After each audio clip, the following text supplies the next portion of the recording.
Hello again, Broncos country. Really excited to chop up some Broncos with you all this week. Bourbon, Broncos, and no BS.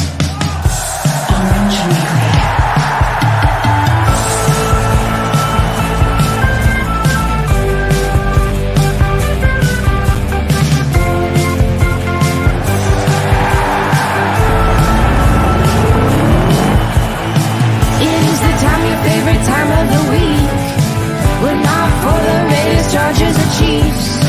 So grab your brews in your fantasy league. We got that blue and orange blood that you bleed. The most loyal fans there ever could be. We are that mile high Broncos country.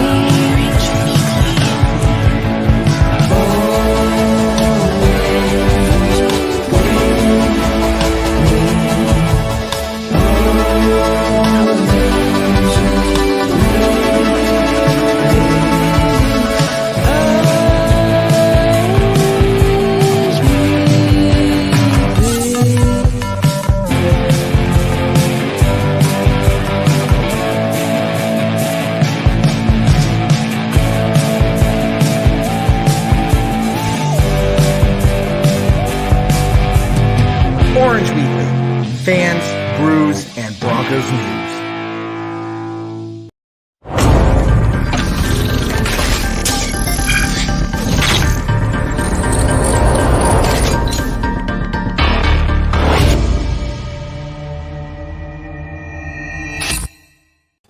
What's up, Broncos country? Welcome to Bourbon, Broncos, and no BS. The Broncos are 3-0. For whatever it's worth, we'll talk about, I'm sure some people have feelings about, well, the teams we played suck and therefore it doesn't matter. Hey, I don't care. We're 3-0. We need to live it up. So get that drink, kick back, relax, make sure you don't drink and drive, drink responsibly, please. But let's enjoy this. Let's enjoy the Broncos being 3-0 going into week 4, which was the best case, obviously, scenario that we all wanted. I'm not sure we all agreed this would happen, but here we are. So glad you're here. Hit that share button for us, everyone. Again, my name's Kev Dan. I got Jared and David here. How you all doing today? I mean, 3-0 is 3-0. It didn't matter who the teams you play. We are in the NFL on any given Sunday. Mm-hmm. Also, a shutout of the Jets. So I was watching something on, I don't know if it was Twitter or Facebook, but somebody comments like, yeah, well, the team is 0, the teams that they played are 0-9. For the record, they're 0-6 because they obviously lost 3 to us. But there you go. Yeah. Every comment on that was like, I'm sorry, did your team shut out anybody? Oh, I'm sorry, did your team shut out anybody? Mm-hmm. So the shutout win is definitely nice. Yeah, I'm really looking forward to this weekend too. I think the Broncos are going to be able to kind of make a statement about where they fall in the hierarchy of the AFC this week. And I'm really, really excited about that. I know all the talk so far about has been about their schedule, but Kevin, you and I were talking about this last night, and I think it bears repeating. One of the best predictors of postseason success for a team is teams that stomp bad teams. Good teams that play other good teams, those are usually going to be close games no matter which team wins. So one of the most predictive measures of success going into the postseason, and especially in postseason games, is the teams that stomped bad teams during the regular season tend to do better. Right. So it's, I get it. We played bad teams, but we stopped bad teams. We did what we were supposed to do. And I don't know if that means we'll get to the postseason or not, but at least it is, to me, one sign that we are not just a fake 3-0. Exactly. And the players know this. The players know what's being said about them. And they recognize that this is their chance to really show the rest of the NFL that they mean business, that this isn't a fluke 3-0, that they are who they say they are. And even with injuries, I mean, both teams have injuries, and we'll talk about that later today and throughout the week, especially as we get to the pregame podcast. And for everyone out there, make sure you listen to the postgame podcast, which is out there now as well. Spotify, iTunes, Google Play, all those good places. But yeah, so I mean, it's something the players are ready to take advantage of. A lot of people didn't think they'd even be at this 3-0 mark, we think we'd be having different conversations if they were 2-1. You know, it was like, well, you know, maybe they're not that good, but here we are 3-0. And this is something that over the next stretch, I mean, to put it in perspective for everyone out there, 14 games left in the season. If the Broncos win half of their games, they're going to finish 10-7 on the season, probably be looking at a wild card slot, at least really damn close to it. Right. And that's the closest that we've been in, you know, we're going to be talking about being relevant, right? Which is something we haven't been able to do in years. So, and I really think that we're going to be able to win more than half of our games moving forward because of what we've seen from the team the first 3 weeks. Now, obviously, knock on wood, we're talking about some health, you know, issues as well. But yeah, I think we're in a great position to make it to the postseason. And it's crazy that we're even talking about that right now. I don't want to jinx it, but I just think that you're going to see a whole lot more good things coming from the Broncos moving forward than anything. Yeah, absolutely right. I think the biggest part that we learned here is that we can beat, like you said, we could beat bad teams, and we can beat bad teams pretty simply, pretty easily. None of those games were really down to the wire. We were super, you know, crunching our teeth on. And I think we have another at least 5 wins, 5 teams on this schedule that's going to get us there. And we're already talking at 9 wins. 9 wins right off the bat, and then we win a couple of these other ones. You know, Keith and Mike bring up a good point here. I don't know if Baltimore is who they say they are, right? They're not. I don't know. They haven't been playing very well. They barely squeaked with a last-minute drive and a record-breaking kick against Detroit. I mean, the game before that, I mean, obviously it was Kansas City. They squeaked out one in Kansas City last minute. You know, they're hanging in close games, but they're also not stomping anybody. So, you know, this is going to be the week, and hopefully it kind of shuts some of the, you know, the silencers up. And along the betting lines on this, it looks like the Broncos and Ravens are pretty evenly matched across the board. Yeah, absolutely. I think you're going to see this week, maybe that line even move a little bit, but yeah, I think it's really going to be interesting to watch what happens if the Broncos do come out of this with a win. Because, you know, we were just talking about how, you know, how good it is to beat bad teams. The Ravens did not stop a bad team this last week in Detroit. It was a very close game. They had to have a record-breaking field goal to win. And, yeah, it's, you know, they had a really good win over in Kansas City, like Jared was saying. But to follow it up with that, you know, is that a letdown game? Is that more indicative of who the Ravens are? I don't know. You know, we know what they want to do on defense. We know what they're going to do on offense. It's like Keith said, they're going to have Lamar. The offense runs through Lamar. So yeah, if you can shut him down, that's a big if. But I think it's going to be an interesting game to watch. I think that even though we're not at our healthiest, I think there's a good potential for us to come out of this one really raising some eyebrows.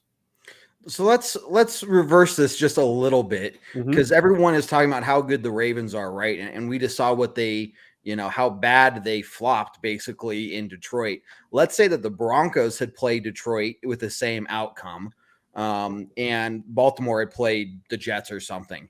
You know, would they be talking about how, you know, how good the Ravens still are? You know? Yeah. I think it would be talked about more. As a positive for the Ravens, and especially if the Broncos had played the Jets close, I think you'd be hearing a lot more, a ton more.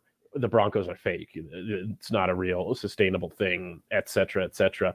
But, you know, even with the questions we have at depth now in areas that we thought were going to be real spots of strength for us, we've come out in these games and kind of dominated weaker opponents. And it seems like especially the defense is getting stronger every week. I don't know about you guys, but it seems to me like the coverage on the back end is just getting better and better as the weeks go along. If that trend continues and, you know, they get some of these players like Ronald Darby, Michael Ojemudia back, you know, the offense can regress a little bit. And I don't think it's going to, but there's room for that to happen. And this team to still win games that, you know, you look at it on paper and say, maybe the Broncos shouldn't win that. Yeah, I mean, I think somebody commented on it. I'm being more excited about this game if it wasn't for the injuries, and I want to get into that a little bit. Obviously, the loss of KJ Hamler is huge. I think there was a question about the guy that we picked up, the receiver that was with Seattle last year, and then he was on the Raiders practice squad. We pulled him up. What's his name? I already forgot. David Moore. David Moore. Yes.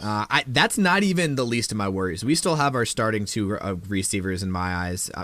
Mine is Jerry Jeudy, obviously, but Tim Patrick and Cortland Sutton are still out there. I do think our slot game will work fine. And really, our slot game runs through our tight ends. We still have both of our tight ends healthy, so we have that going for us. Not as worried about that as I am in the fact that both both of our starting guards, Dalton Reisner and Graham Glasgow, had injuries. Dalton Reisner had a foot injury. Graham Glasgow with a knee issue. And obviously the issues that he had before after the game in week 2, I think it was, week 3, whatever it was, with the heart, the breathing stuff. So I'm more worried about our offensive line. I think Muti can step up and play that. I think he showed that he's able to step up, but who are we going to put on the other side? What are we going to do with the offensive line if those guys can't play? I'm more worried about that than I am the receivers. Yeah, and you saw third-round rookie Quinn Miners get some time against the Jets. Didn't play terribly, but you're right. It's not the ideal situation to have him and Moody as your starting guards going forward, because the depth after them is Austin Schlottman on the practice squad, and then who? Right. So yeah, it's going to be really interesting to see. Neither of those guys went on injured reserve today. So at the very least, you might be able to see them back before, the next 3 weeks, which is what that injured reserve threshold would have been the minimum. We'll get more clarity on their health in the next couple of days, but yeah, it's just another area of the field where you go, man, how many more injuries are we going to sustain there? Right. Yeah, you got to figure something out there. And I'm hoping that obviously we'll get more word tomorrow. If we can get just one of them back for this game against the Ravens, that's going to be huge, right? Yeah. I want to go to Keith's comment here. Hope the play calling gets a little more aggressive, getting 7 instead of 3. So there were still a couple issues we saw in the red zone. I think it comes down to one of them was that rookie mistake. I don't even know if it was a rookie mistake. I mean, from what I saw, you guys were seeing it on TV. I was in the stadium there, so we only got a few, reviews and whatnot. But the fumble from Javonte Williams there at the 1 yard line or whatever, I obviously that would have you wouldn't like to see that. You'd like to see him punch it in there. And but Dave and I were talking about it in the post game podcast, and I don't want to spoil it, so you guys can go listen to the whole conversation. But we were talking about that once we had a nice lead, we were kind of sitting back on the lead and took our foot off the pedal a little bit. And I think whether there's some arguments for that or not, Jerry, I want to get your take on it since Dave and I talked about it already. But I like to see us, keep going all 4 quarters nice and strong, So 2 things I want to say. One of them is that the Jets had one of the best best red zone defenses, and I still think they do have one of the top 10 red zone defenses in the league, even after us putting up those points. So there's that, right? So let's not go into this and being like, Jets, we should have put up 40 on these guys. There's no reason we should have put up numbers. But the other one too, on the piece that we're kind of settling for 3 instead of being more aggressive downfield. We already had a bunch of injuries, and I think that the offensive staff, I think the whole coaching staff was like, let's get out of this game with none of that, no more of that, right? Let's run the ball, let's run the clock, let's control the game on our side. Don't take any risks, right? Teddy Bridgewater still has 0 interceptions, which, I mean, I can't remember the last time we've had a Broncos quarterback in 3 games with 0 interceptions. So that's super nice to have. And I think part of that is, what we call conservative play calling when we're up by 20-something points and we're running the ball. I like it. I think, obviously it's not great football. It's not something that people want to see on TV. After we're up 21, you might want to turn it off. But I like it because it controls the game a little bit more, and it gives us a better chance at the win and less mistakes. That's spoken like a coach. Not a fan. So Robert and Christopher, you guys are about to get banned here because no. I want to. I was actually where it's at. No, so I was just going to shout I'm going out. to save your comments for the very last one. Jerry, what do you want to talk about, Jerry? I'm glad you're here. Thanks for joining us here in Team Visor Land. I feel like Jerry. For the record, Jerry also doesn't like the visors. He was giving me shit during the pregame too. Right. So I don't think you can tell that it's a visor. It looks like a hat because of your dark hair, Kev. I'm not sure he thinks that that's a visor at all. Thanks, Cody. But yeah, I understand. Yes, he is. I'm very aware that he is a coach. It makes it very, very difficult to plan social events with dear Jared. Anyway, Rob and Chris, big shout out to you guys. Your headgear choice as per usual, representing out here with Team Puffball. Anyway, guys, what are we talking about? Back to the Ravens, back to the Broncos. What do you guys think? What was one key area from the Jets game that you guys want to see them carry over into the Ravens game? Why don't I think? Okay, go ahead. Sorry, I was going to start with. It's hard to point out like a single aspect of the defense, but I think the big one is going to revolve around the coverage. Okay. You know, if you can really lock down the coverage in the backfield there, that's what's going to open up some of the, Von Miller sacks and the score. There you go. Jerry, I like it, man. That would be a great thing to carry over. Yeah. Beautiful. That would be fantastic, Yeah, right? Absolutely. But yeah, so the coverage. So we're really going to be looking at, PS2 back there, especially, and seeing how he does. I think they're going to be testing him. It seems like teams keep testing him early and then they keep realizing that that's a bad idea and they're going to stop. Which just makes him better. But yeah, so I think that's really what it's going to come down to, because again, you take Lamar Jackson out of it and you give our offense a chance to win the game pretty easily, I would almost say, as long as they go out there and play smart. So I think a lot of it just comes from the offense or from the defense, but especially the coverage and taking away that Lamar Jackson throwing threat anyway. Absolutely. Jared, go ahead. What about you? I want to go back to the quarterback play. Again, everybody thought it was boring. A lot of people talked that the offense was a little bit boring. But ultimately, what it comes down to is that we had no turnovers. We had the fumble, right? But no big turnovers. Still winning that turnover. Still winning that turnover battle, and against good teams. We talk about it, right? We're going to have to put up more points against good teams. And I get it. And I think the situation's going to be different. If the game's closer, we're not going to be trying to run the ball out and be okay with running the ball on 3rd and 3 or 3rd and 4 because we need to score, right? We know it's a close game. It's different situationally. But I love the turnover battle. We need to keep winning that turnover battle as we go forward. I think what we had two picks, or was it one? Two. We had two interceptions, which is huge. Yeah. But again, we need to win that. If we win that turnover battle, I think we win against the good teams, just straight up.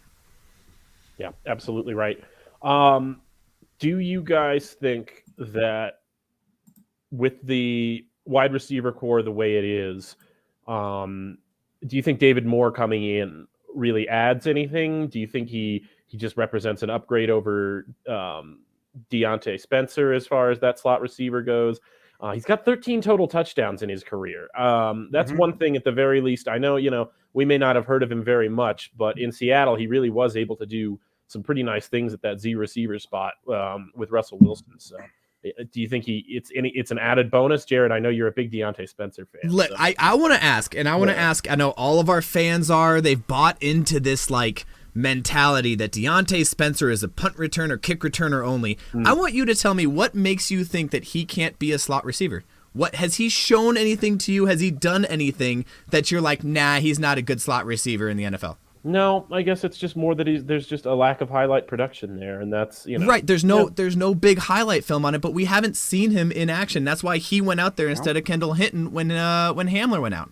True. Right? Like he didn't get the targets, but I do believe he could be the guy in the slot receiver. And again, right? Maybe there's something I'm not seeing, but everyone's out here talking about how he's a big upgrade over Deontay Spencer when we haven't even seen Deontay Spencer in the slot, other than in some preseason games, and I thought he played decently in those preseason games just for what I saw. So, but again, I digress. I don't know how much we're gonna see from Moore this week. Picking him up on a he's got to get the playbook down. He's gonna be out there probably being babysitted like a 5-year-old flag football game where the coach is out there putting him in his position and telling him what route to run. I don't know how much we're gonna see from him this week, but in the long run, it's nice to have the depth at that position. For sure. Yep. Absolutely. Hey everyone, keep the comments and the questions coming our way. Love all the interaction. Glad you're here. So and hit that share button for us as well. Help us beat the Facebook algorithm. Travis, let's see, you're going to the Ravens game. If you see me there, make sure you say hi. Ayla, David, and I will be there, so you'll recognize us. But we'll be walking around somewhere in the crowd. Let's see, Daniel, how you doing? Glad you're here. Steve, so Big Three, a game from our Big Three court, Pat and Fant run the ball, use their tight ends. And yeah, I think what I would expect to see is really leaning on both Sutton and Tim Patrick, but then also really, really integrating our tight ends into the passing game a lot more as well. I don't think we haven't. I mean, again, no, I would assume to see it more. Yeah, I mean, Teddy Bridgewater, all 3 games has spread the ball out very, very well. First 2 games was 9 receivers. I think this last one was 7 or 8. But again, he's spreading the ball out. I mean, if we see that 1 tight end set, that 3 receiver 1 tight end set, we might see Fant being that slot receiver and Okwuegbunam being the tight end, and that's fine. And I like that a lot, So again, we talked about on the Ragers podcast a lot. Most of the time, obviously, when we have speed in the inside without the injuries, then we'll put him in. But without that, our tight ends, our slot receivers are our tight ends. Yep. Derek posting some score predictions here, 28-17 Broncos. So 4 score predictions. All of you want to make sure that you watch our tailgate talk show, which happens about an hour before kickoff here on Facebook Live and YouTube and Twitter. If you post your score predictions there and you're correct, then you're going to win some sweet Broncos and Orange Weekly swag. So appreciate you posting that here, Derek, but make sure you post it again Sunday, an hour before kickoff, and be entered into some prize drawing. So make sure you check out the Tailgate Talk Show as well as the Halftime Hash at halftime as well. So Eduardo, I guess big picture question, because we're delving into all these different aspects, right? Big picture, can the Broncos beat the Ravens? I think easily it's a yes answer. Can we? Absolutely. For sure. Yeah. They don't have to I don't think they have to play outside themselves to beat the Ravens either. There's nothing I think they have to do differently than what they've been doing to beat the Ravens. They just they just have to not regress and not regress in big ways on both sides of the football. This defense, the way it's playing, can handle what the Ravens bring to the table, and the Ravens bring a lot to the table. I don't mean to diminish what the Ravens offense can do to an NFL defense, because they can make you look absolutely foolish. But I think this defense can handle it, and I think if the offense plays inside themselves, the Ravens they play a lot of cover zero. They man you up. They rush 4 or 5, usually 5 at you, and then man up on the back end and find the matchup. I think Teddy can beat that. I think he can do it. So yeah, it's not something you need special efforts out of anybody. Just go out there and play the Broncos football the way we've been playing all year. I like how I said free Broncos swag for score predictions, and now we're getting a ton of score predictions. And now everyone's talking about it. You guys are Oh, awesome. yeah. Don't get me wrong. I love it. Just make sure you do it on Sunday, because that's when it counts. There you go. But yeah, Chris, I agree. I can't wait either. It's going to be an awesome game to be at, and even just to watch. So looking at, through 3 games, the Ravens defense is ranked 23rd, whereas the Broncos is overall ranked 4th. But I think that plays heavily into our favor when you're talking about our offense and being able to move the ball, control the clock, get some points up on the board, right? And we don't have to be pretty. Our offense doesn't have to be pretty, but overall, our offense is ranked 5th. So I think we have all the weapons, even with our injuries. We have all the weapons. We have the coaching. We have the quarterback play. We're being smart. I think. I almost want to say it's our game to lose, guys. Yeah, It is. It is. Because It we're absolutely home, is. With the home crowd, absolutely, it's our game to lose. It's seen as one of the better teams in the AFC right now in the Baltimore Ravens. And we talked about this a little bit earlier, but I want to, kind of restate it. If the Broncos do win, you have to have a conversation about the hierarchy in the AFC. And obviously, if the Broncos do win, the conversation, a lot of it will be, well, the Ravens aren't as good as we thought they were this year. But and obviously the Broncos will rise a little bit too. I think hovering in the 13 to 15 range in power rankings across the league. Not too surprising, but I would expect them to say at least enter the conversation of teams you have to take seriously if they beat Baltimore. Yep. I mean, because then, and I don't want to get ahead of ourselves, but we got the Raiders after that, right? So the Steelers first, and then the Raiders. So I mean, 3 big games, and it's almost kind of like a breaking point for this, for our season. Which way are we going to go? And I'm not just talking about playoffs. I'm talking about perception around the league of the Broncos. I mean, we all know that we're being counted out and nobody's taking us seriously right now, but heck, you win 2 of the next 3. And I think all of a sudden people are looking at you saying, okay, maybe these guys are for real, Yeah, absolutely. Well, and here's the other thing. Raiders have beat a struggling Steelers team, the Dolphins, who don't even have a starting quarterback, and the Ravens in week 1. Right, so that's the Ravens' only loss is to the Raiders. I do think this is a winnable game just based on that. They keep talking about how the Raiders are the best, one of the best undefeated teams right now. They're still ranking Tampa Bay, and I think the Rams are up there. But as top 2, first of all, everyone knows power rankings are bullshit. But yeah, but I think that this is a winnable game. And you're right, it's a statement game not just for us, but for the AFC West. If the Raiders can beat them, Kansas City can't beat them, and we can beat them, right? It's a statement saying, okay, we really are the top 2 teams in the AFC West. Like, come get us, right? Okay. And Cody, I mean, we were kind of touching on this earlier, but yeah, I mean, you can look at it that way of saying, okay, yeah, we beat the 3 worst teams, but we stomped the 3 worst teams. It's not like we went and played the Lions and barely beat the Lions with, that last second field goal like the Ravens. So, I mean, we did what good teams do to terrible teams. And that's where our argument's coming from. And I think that's what's giving this team a lot of faith, and the fan base a lot of faith too, right? So, but you got to prove it. This is where our season really starts. And I think the players are ready to go out there in front of Mile High again. I mean, as electric as it's going to be fantastic. So this is, yeah. Yeah, if the Broncos are frauds, we will say this. We're going to find out real quick. Because this is true. And Raiders, we will have to eat our words, and I will have to eat my words very quickly if we start losing a bunch of games in a row, right? So yeah, that Browns game is looking real tough now. That defense did not look good for the first couple of weeks, and against Chicago, they really turned it on. So that's one I'm really, really kind of nervous for at this point, but we're looking a little bit too far ahead. Point is, by Halloween, we're going to know an awful lot. Yeah, which is right around the corner. Yeah, absolutely. It's a month away at this point. Jeez. Hooey.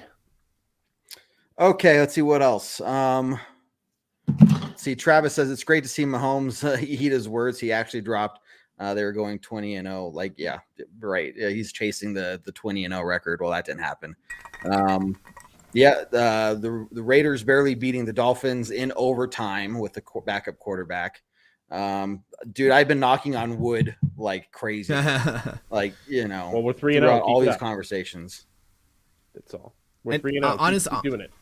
Yeah, we're 3-0. So the other thing too, and we keep talking about it. Yeah, we haven't met anybody from the division. I think the AFC West is the strongest, if not, one of the strongest. I think was the NFC West is also Are they the ones that are like actually killing it too? They've also got two undefeated teams over there. Yeah, so obviously the West of the AFC and the NFC are 2 of the strongest. I think our playoff hopes lie in our divisional games. Oh yeah, that's plain and simple. Right, the next 2 games, Baltimore Steelers. Obviously, would like to win both of those, but if we come away with 1 win out of the 2 of them, I'll be happy. But yeah, Raiders, and then once we start getting into divisional play is when I'm really going to be thinking about that. That's really where it comes down to: is this a playoff team or not? If we lose the next 2, I'm not going to sit here and say we're not a playoff team. I'm not. I'm going to wait till the Raiders game, and I'm going to wait till the Chargers game, because everyone's saying that the Chargers are going to be the best team in the AFC West. They're the leaders. They're going to kill it. I don't see it. The Chargers are going to Charger eventually, and that's what it's going to come down to. But I think that's where it's going to really come down for the Broncos, is right there on the west side. It's going to be interesting. The last 3 games of the season are all divisional games. I think it's at Chargers, at Raiders, home against the Chiefs in week 18. So you're talking about the divisional games. Those 3 games 100% are going to make or break if we get in the playoffs. I mean, assuming that we keep this tide of at least winning 50% of our games up until then, we are going to have to steal a win on the road, at least against the Raiders. It'd be nice if we beat the Raiders twice and, the Chargers twice, maybe the Chiefs once, but we're going to have to steal some of these divisional games, and that's where it's really going to come down to. So I completely agree. Yeah. But yeah. And, the Chargers, Justin Herbert looks insane. I mean, ridiculous quarterback skills from Justin Herbert right now. They still haven't put an offensive line in front of him that can, protect him reliably. And until they do that, it's mitigated to some degree. But it's going to be the Herbert and Mahomes show for a while around this division, unless and until the Broncos put somebody else out there into the conversation. This year we've got it with Teddy, and it's pretty great so far. Like you guys said, we'll see once the division games start right now in this season what we get. But it's tough to watch these young quarterbacks go out and have that kind of success.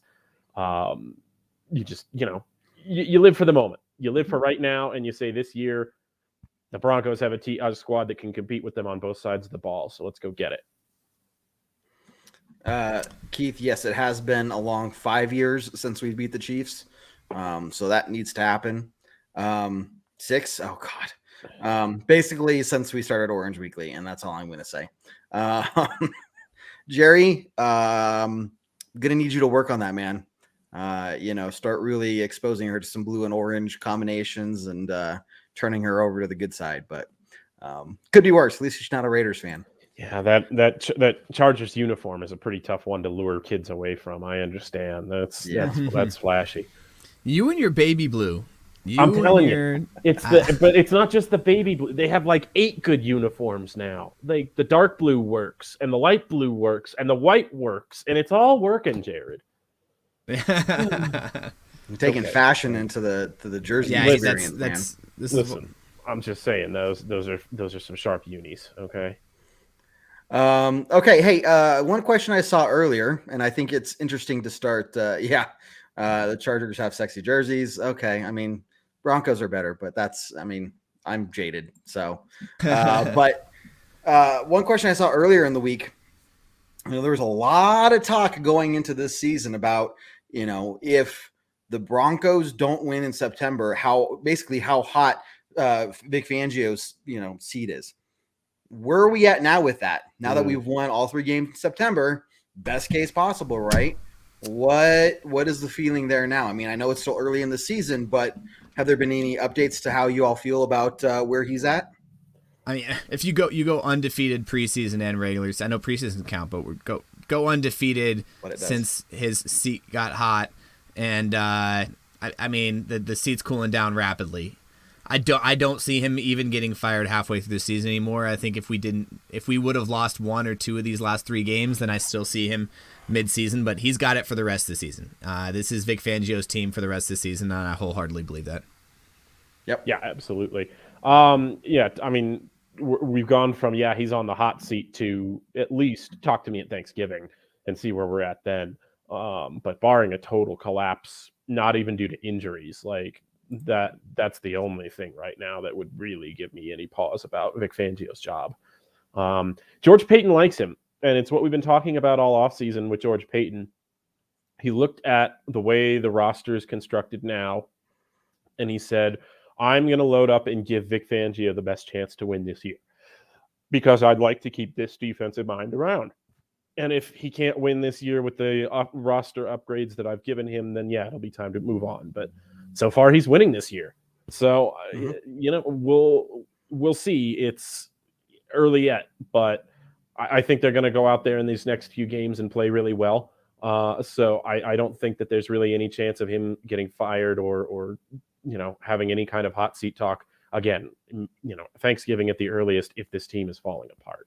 if it's falling apart. But then you get in the discussion of it's so late in the season that what is it going to do, right? I mean, so I think I completely agree, and it's good to see that a lot of there haven't been any reasons for comments to start, fire him. Why, there's still some comments about we need to start Locke, and I'm just scratching my head like, what are you looking at, dude?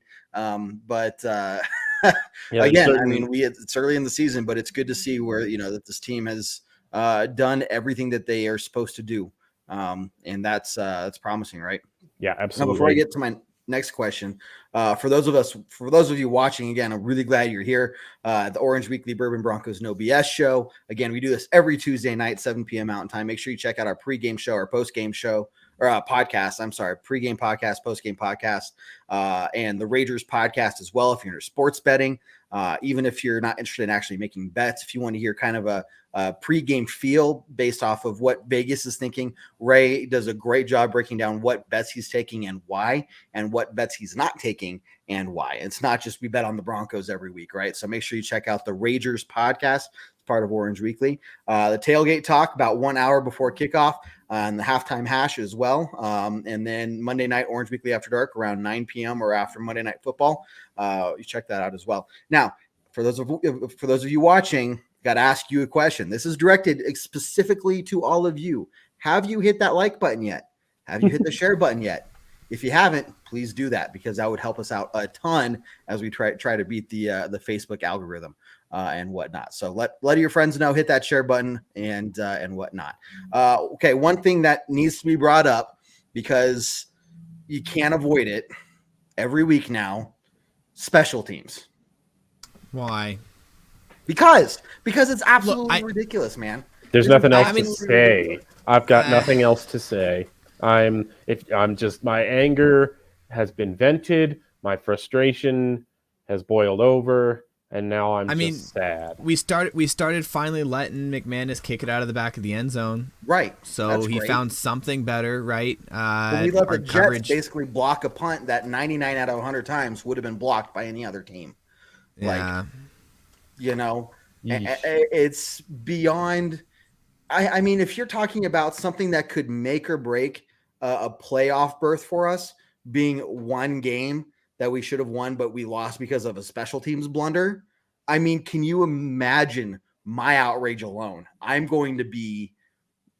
I don't even know. I don't even know how angry I'm going to be. All right. Well, let's get to a question that, because the special teams is bad, but let's get to a pertinent question from Daniel about Rippon getting promoted to the active roster. This was a good one. Yeah, that happened today. It sounds like the Browns and the Texans were both interested in maybe putting claims on him, signing him to their active rosters off our practice squad. I don't know why they didn't just protect him instead. Maybe they had to, there was a deadline, to get that protection, however many players on your practice squad are protected, and they were going to sign him first, so they had to promote him to the active roster more quickly. But clearly it was a guy they value, a guy who knows the system, who is familiar in that quarterback room. So they wanted to keep him around. They wanted to make sure he stayed protected, and they did not allow another team to poach him. What do you think, Kevin? Do you think Rippon's somebody who deserves an active roster spot this week?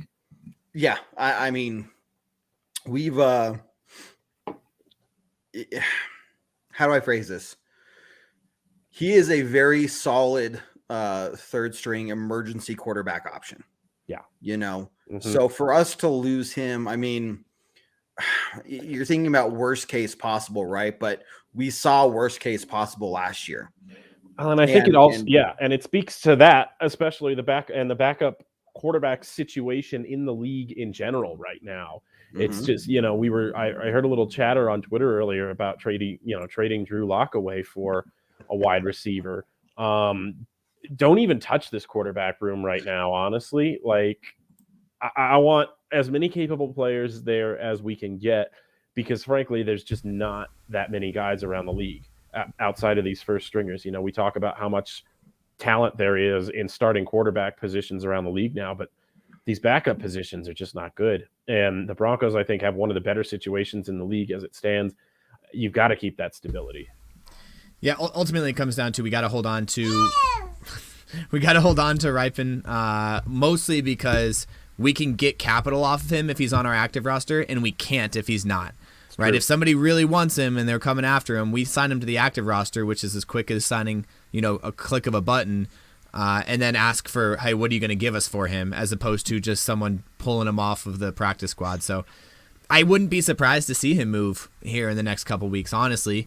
Obviously, we think it's important enough that we can get enough for him that we're taking up one of the 53 spots. Even if you just get a conditional 7th round pick, it's always better. Something better is better than nothing, and I think that's been George Payton's. That's been his motto all along. Like, that's how he does give me as many picks as possible in that draft, because 50% of them are going to hit. Right. So absolutely. Steve here, or does this mean that Locke might be going somewhere? I cannot imagine that they would. You cannot, if you're the Broncos, trot out another Jeff Driscoll or Brandon Allen type backup if Teddy Bridgewater gets hurt this year. You cannot do it. And Teddy Bridgewater has the injury history that makes me think he's going to miss some time this year. We've talked about it a couple of times. One or two games, maybe, whatever works. I just don't think that you can risk it. I don't think that it's prudent. And if you do lose Teddy and then you traded away Drew Lock for what? A wide receiver 3? Great. You've lost your season, but you got that wide receiver 3. Yep. Doesn't make sense, right? No, it doesn't make a single lick of sense to me. You can't send Drew Lock anywhere right now. So Joel here. So, this is an area that Orange Weekly has not explored. We could set up an Orange Weekly dating service, matchmaking service. I don't know what you guys think. Where's my future wife there, Joel? Okay. We can maybe help you find her. I assume he's talking about Ayla. No, I'm talking about we could branch out, because maybe Ayla's not a match. Maybe this is some other money, adventure on top of the Orange Weekly hair gelling gel that we're going to start selling. So anybody who's thirsting after Ayla is not doing themselves any kind of favors. She's very married and very happy, and don't be weird.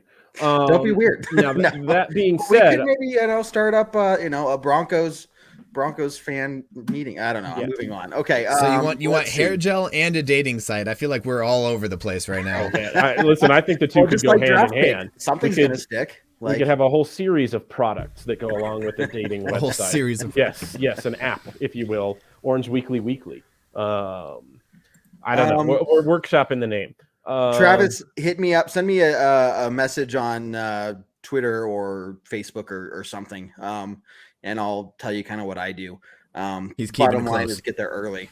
So let's see. Meanwhile, Jerry. Meanwhile, Drew better than Brett. Yep, I think that's the case. Yes. Awesome. Yeah. I think if we're gonna trade for Drew, it's gonna be to somewhere where he's gonna start. I don't think we're going back to that thing. If we let Drew go, it's gonna be to do him a favor and give him a chance to be a starter somewhere, and we better be getting something big for it. But that's the only case I see that happening. I don't see it at all. If that were to happen, I don't think they're in it to. There's one thing about like letting your 4th or 5th or 6th string wide receiver go seek a chance to start somewhere when it's your backup quarterback and you don't have anything else. Yeah. I can't. Something's got to stick. Glenn, you win. You win, Glenn. Here's to that. Mm-hmm. So that shouldn't be our motto. Okay. Or the hair gel. It could be actually it could be the motto for both. It's for the hair gel. It's the motto for the hair gel. Mm-hmm. I love our fans. We have such good conversations. This is fantastic. Amazing. Okay. Well, we're kind of getting to towards the end here. So Joel, Steelers or Falcons are the only two places he can see Drew go if he did get traded. Again, I just don't see us doing that. It's still one of those things where it's early enough in the season that and look, we've had already these injuries that if something, knock on wood, everybody knock on wood, if something were to happen to Teddy, look, we have a much better chance of continuing our success with Drew Lock there, right? So I don't see him going anywhere right now. But I wouldn't be surprised if those teams are calling, asking. Look at Steelers. Big Ben looks like a tree. He just can't. I am so excited for the Broncos to play the Steelers. Oh my gosh. Oh, that Miller should leave with 10 sacks. I don't know, something absolutely ridiculous. Because their offensive line is so bad too. Oh, it's not just Ben. Their whole offensive line is terrible. And yeah, Ben is like 2015 Manning out there. It's kind of funny to watch it when it's not happening to you. So yeah, I'm pretty excited for that game. That's gonna be a good one. Mm-hmm. Definitely go Broncos. Jerry knows. Okay. Jerry knows. Some early no. Too early, but no. I don't want Watson. I think there's a comment earlier about A-Rod in 2022. I think right now, especially if we have success the way that we're having, I wouldn't be surprised if we sign Teddy to a longer deal. We'll see. It's real early in the season. A lot of options still available. Deshaun Watson, I don't think is going to be a Denver Bronco. I think we can put that safely to bed. I thought we were getting ahead of ourselves talking about the next 4 games on the schedule. We are really, really deep in the woods right now. Right, I know. If that's what we're looking at. Yeah, so is this what happens? So, here at Orange Weekly, we've had all the years we've been doing this, it's been a lot of bad news. And there's just a lot of bad news to talk about. And here we are sitting 3-0, and it's like things are actually pretty good. So maybe we have time to branch out about and talk about other random stuff that, is fun to think about, versus breaking down a lot of angry ramblings and, each of us, stepping on a soapbox for a while about something. So maybe this is what it feels like. I don't know. This is different for us. It's nice to be 3-0. It'll be nicer when we start beating some of these teams and we get a little bit more recognition from the league. But what's really cool, and I think Ayla would say the same thing, is just watching the players interact with each other. Yeah. And just watching them gel with each other, and just the way that they act, the way that they talk about games, the way I don't know if you saw Shelby Harris's post game interview, just the way that they're speaking about each other. If you saw Justin Simmons' Instagram post about the way that Teddy Bridgewater waited for him for the post game prayer, it's just they're really that locker room's really coming together for each other, and I think that's what you need in a good team. Ayla is watching. In fact, thank you, Ayla. Good to see you here. Took me a second. I was like, who would say that? Oh, well, glad you're watching. Ayla says hi to everybody. So, but you make a really good point, though. This is look, teams don't get the opportunity to start with 3, I would say easy games, but easier games. Games against the worst teams in the league to work through their problems. To make those mistakes that they can learn from without it costing a game, and to come together as a team, right? And so I think you're just talking about all these things that the Broncos have going for them that just nobody else has had this year, let alone in general. This is an incredibly rare thing for the Broncos to have. Yeah. So I don't think this is just a turning point for the Broncos this season. I think this is something for the Broncos in general moving forward, putting the last 5 years behind them, really coming together as a team. We got some really good, first, second year players. Teddy Bridgewater is bringing in that leadership that I think has been missing. We've been talking about for years of who's going to be the leader on the team. And that's what's going to help us win these tougher games, that areas that we've just been missing the last 5 or 6 years. So I'm just all about that team mindset and the leadership that we finally have on this team. And that's what has me going. Absolutely. It's good to know what gets you going, Kev. Are we talking about the dating site? Is that going to be on your that too? Going on his profile. It's going on his profile. That's what gets me going. Yeah. PS2. I mean, from a rookie, you can't ask for much more. He's out there starting in that position with the injury. I think he's playing tremendously. We can't say enough about him. I think if he gets another pick or two, he's in the running for Defensive Rookie of the Year. I think he's just playing very, very well. Both of our first and second round rookies, Williams out there running the ball hard.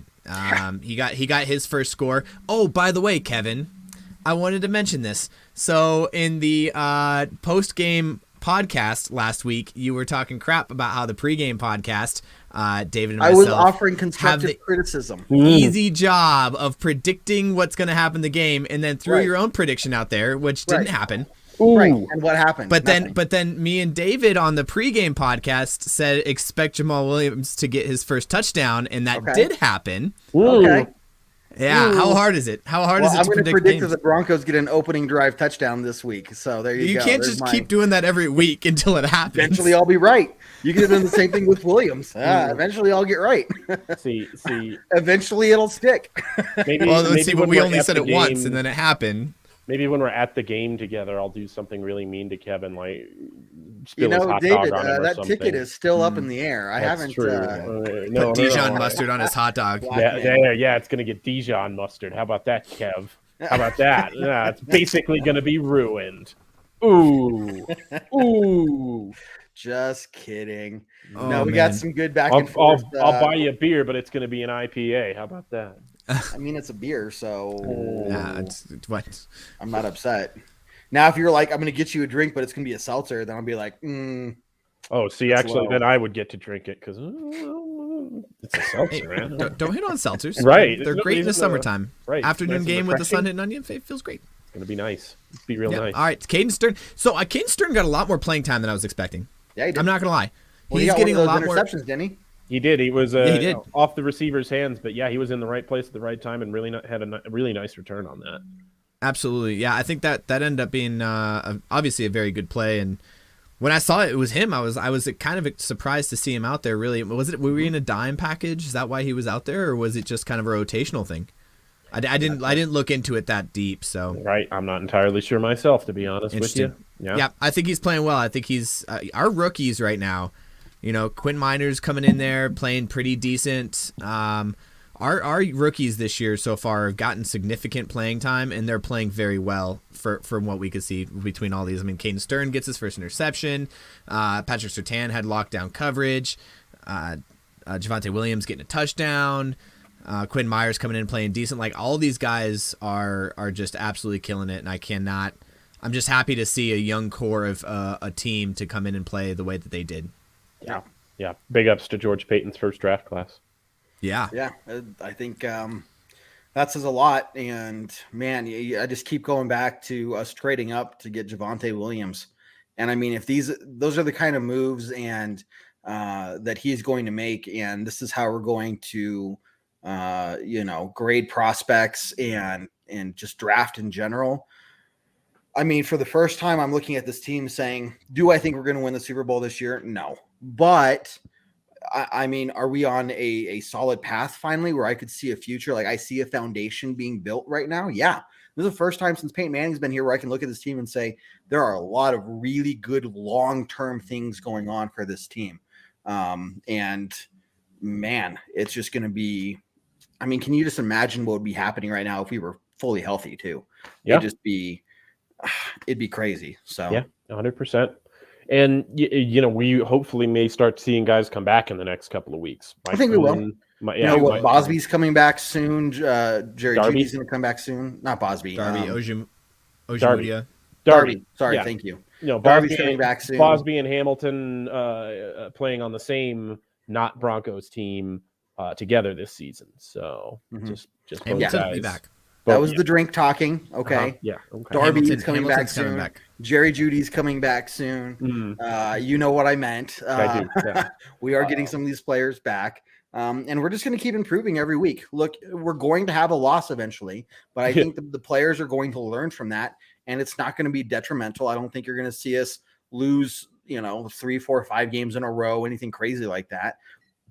We've set ourselves up in a great position to really just kind of define finally who the Broncos are versus just this kind of wishy-washy team that keeps cycling through quarterbacks and, isn't somebody that, trusts their coaches or the GM, all those stories that have come out of it. And I think one thing that we're going to be looking at next year is the ownership thing, right? So the team is just going to keep getting better and better moving forward. But with that, let's see. What's up with Judy? How long before he's back? I'm guessing another 3 to 4 6 weeks.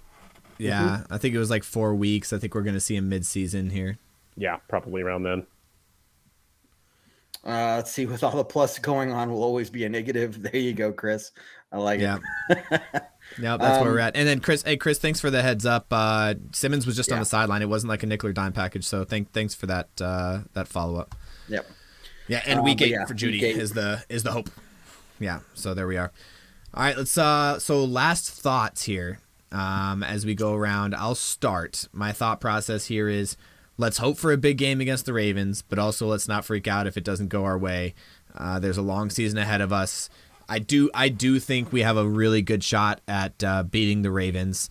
Really excited for this week talking about it for the pregame podcast and Ragers. Again, Kev already did the pitch, but make sure you guys are following the podcast and Ragers podcast on all of your podcast listening devices and downloading those because there's some really good content there. Especially Ragers, which is doing super, super well. I think we went 50% last week, which we've been 80% all year so far. So there we are. We finally get a couple losses, but so make sure you guys are following us on that. I'm super excited to break down this game. I'm predicting a Broncos win here.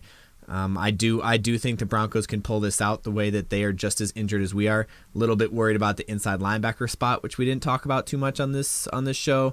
There was some. There you go. Yeah, we'll talk about in the pregame podcast. There's some concerns I have with that inside linebacker position, but Justin Chenard stepped up, sort of. There was a couple things that he kind of let go that we were lucky we were playing the Jets, but we'll get into that on the pregame podcast, so make sure you join that and download that. And thank you to the Pigskin Podcast Network. If you don't follow them on Twitter, they're doing a big NFL jersey giveaway. Go make sure you follow the Pigskin Podcast Network on Twitter, and if you're not already following us on Twitter, we got some fire tweets coming out of David's fingers down there, so make sure you're following the Orange Weekly Twitter page. Magical fingers right there, man. Whoa. Okay. Well, everyone, as usual, it's sad to end the Tuesday show, but we'll be back next Tuesday. And don't forget about all our other content. Jared and David, thanks a lot. Jared, especially you and Ray for doing all the pregame and halftime stuff while we're enjoying being at the Broncos games themselves. So, but with that being said, make sure you root for the Broncos loud and proud, even if you're at home. If you're going to the game and you see us, say hi. But with that, nothing else to say. That's it. Go Broncos. Go Broncos. Awesome. Go Broncos. Take care, everyone.